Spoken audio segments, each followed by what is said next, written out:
Sorry to be so intense, but there's a damn good reason. Oh, by the way, this is episode 18 of 1 + 1 makes 2. And my mama told me there'd be days like this. And our greatest of all mamas is here with us today. Hello, Mother Nature. Hi, Bob. Hi, listeners. I thought I better come and kind of clear things up for you. Thank you, Mother Nature. Yes, we can use some good help. Well, you know, Bob, my words are literally etched in stone. You humans have a little problem even writing yours down and looking at what you wrote. And as I've said many times before, base your decisions on a healthy means of survival. You told me there'd be times like this, and you're right. We need to figure out a healthy means of survival. Yes, Bobby, baby.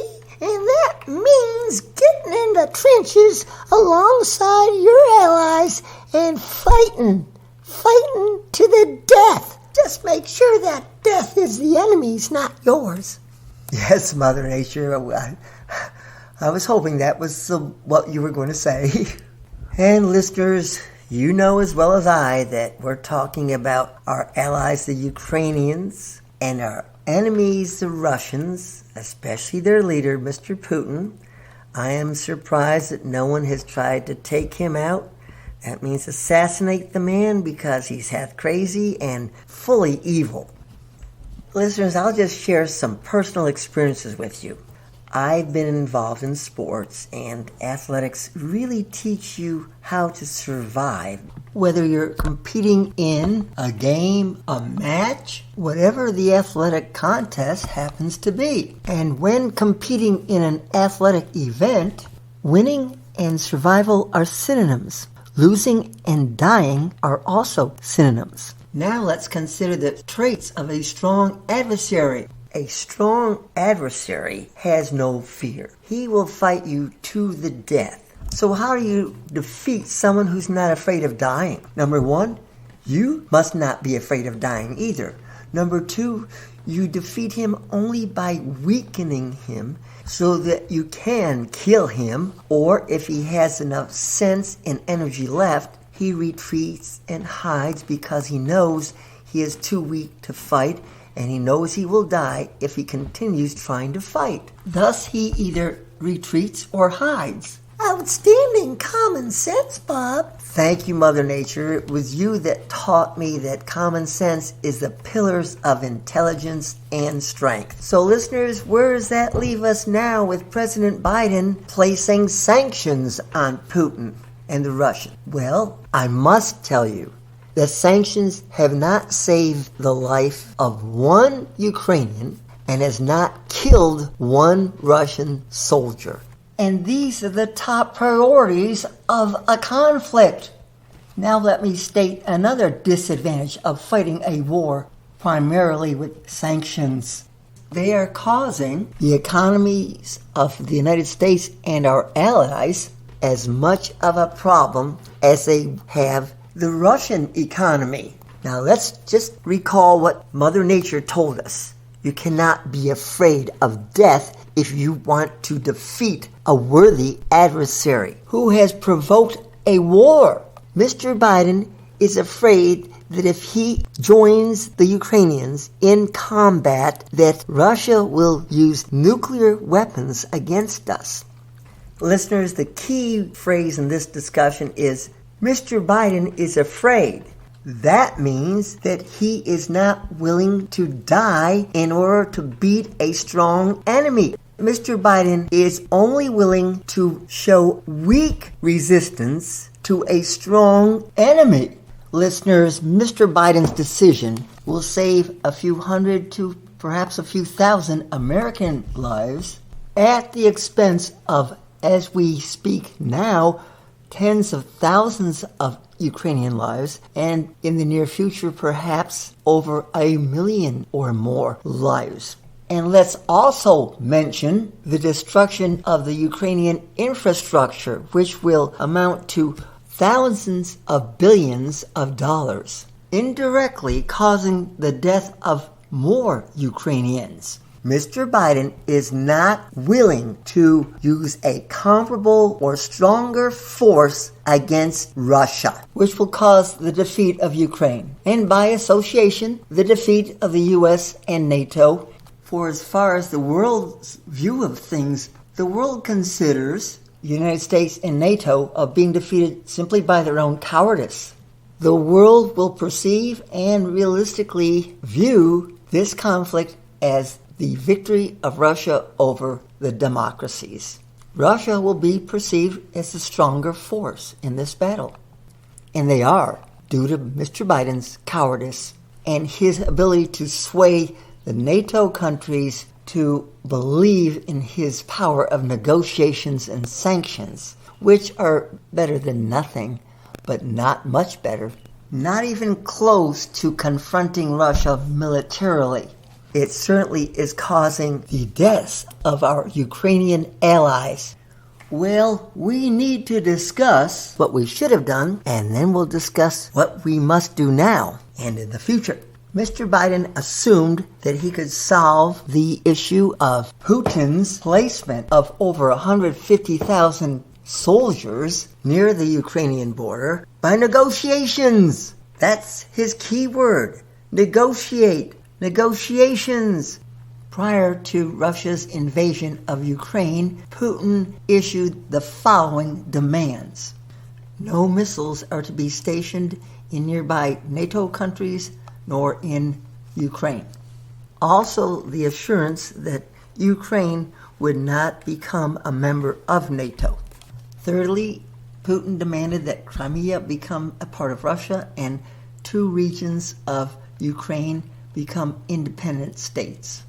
Lastly, Putin demanded that NATO notify him of any future plans regarding all military drills and training exercises near the Russian border, and that Russian officials be permitted to view all such exercises.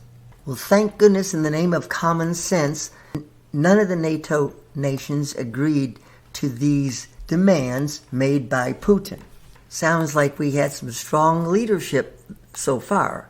But weeks before the actual invasion, Mr. Biden made Mr. Putin extremely happy by announcing to him and the world that the United States and NATO would not place any ground troops within Ukraine and would not declare a no-fly zone over Ukraine.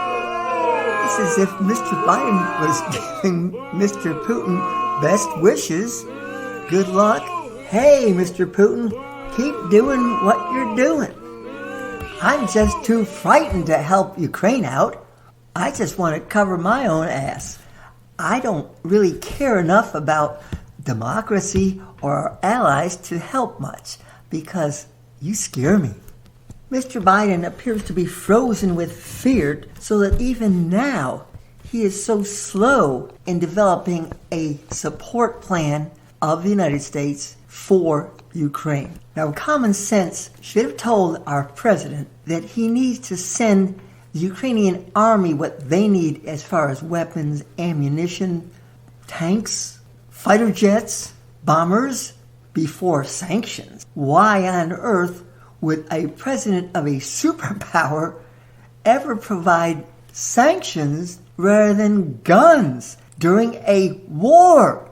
And somehow Mr. Biden convinced NATO to follow his timid lead. Well, Bob, sounds like a dangerous dilemma. Do you have any solutions? Well, yes, Mother Nature. As a matter of fact, I do. Mr. Biden should have ordered an opposing force of Ukrainian and American troops that would oppose the Russian army at the Ukrainian border. Also, when the buildup of Russian troops began, Mr. Biden should have stated to Mr. Putin that in the event of a Russian invasion of Ukraine, the Russian forces shall be battling against the armies and air forces of Ukraine, United States, and fellow NATO countries. Such a statement may have, and most likely would have, prevented the invasion by Russia of Ukraine. let me just repeat one of humans' favorite maxims. No use crying over spilled milk.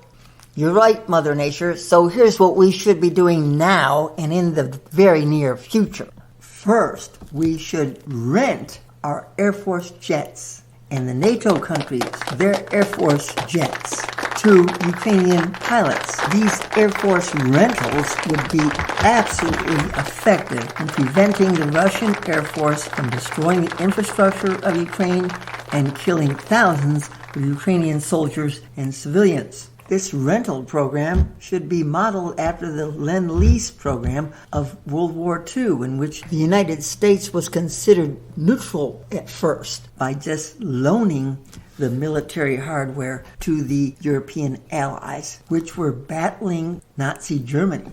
Bob, Mr. Apathy is pointing at the clock again.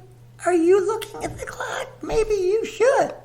Yes, Mother Nature, I understand. I'll conclude by just saying Mr. Biden should state that Mr. Putin, by breaking international laws such as crimes against humanity and invading a sovereign nation, is a threat to the national security of the United States. This would enable the United States and NATO to provide any military assistance they so wish to Ukraine. And frankly, Ukraine is of much greater importance than some of the smaller NATO nations such as Latvia, Estonia, and Lithuania. Well, do you have any wisdom you'd like to share with our listeners at this time? Yes, I do, Mother Nature, but listeners, well, you know me. Take it for what it is and what it's worth. Ha! For instance, if I were Mr. Biden, I'd probably be saying something like this. Unfortunately, today is a good day to make a firm decision, or maybe not. And remember, 2 wrongs do not make a right, but 3 lefts do. On a little more of a serious note, there are no shortcuts to anywhere worth going. And now my hat goes off to President Zelensky of Ukraine, for he is a living example of the following. Life is not always holding the best cards, but in playing the cards you have well. Sadly, Mr. Biden has good cards, but he's not playing them well at all. Now, Bob, just get off the Ukrainian thing and just give some general good advice or jokes or whatever. I'm sorry, Mother Nature. I'm just way beyond being vexed. I'm way beyond being irked. I'm into some other zone. Go ahead, Bob, say it. You're pissed. Thank you, Mother Nature. I am pissed. Okay. Remember, folks, life's a raffle, and you must be present to win. And here's some more wisdom. Those who live by the sanction get shot and killed by those who live by the gun. You're starting again, Bob. Okay, Mother Nature. I'm sorry. I just had to say that. Well, how about this, Mother Nature? A hunch is creativity trying to tell you something. Oh, that's better, Bob. Keep going. And listeners, you know, true love is the triumph of imagination over intelligence. Hey, Bob, that explains evolution and the current overpopulation by the human species on me. Well, Mother Nature, I don't blame you for taking that rather personally. Keep in mind, Bob, that's not my problem, but it is yours. Yes, Mother Nature, but remember on the other hand that change is good and dollar bills are better. Oh, Bob. Sorry about that. Listeners, remember also, if you can't learn to do something well, learn to enjoy doing it badly. Bob, can you finish on something a little more worthwhile and a little more positive?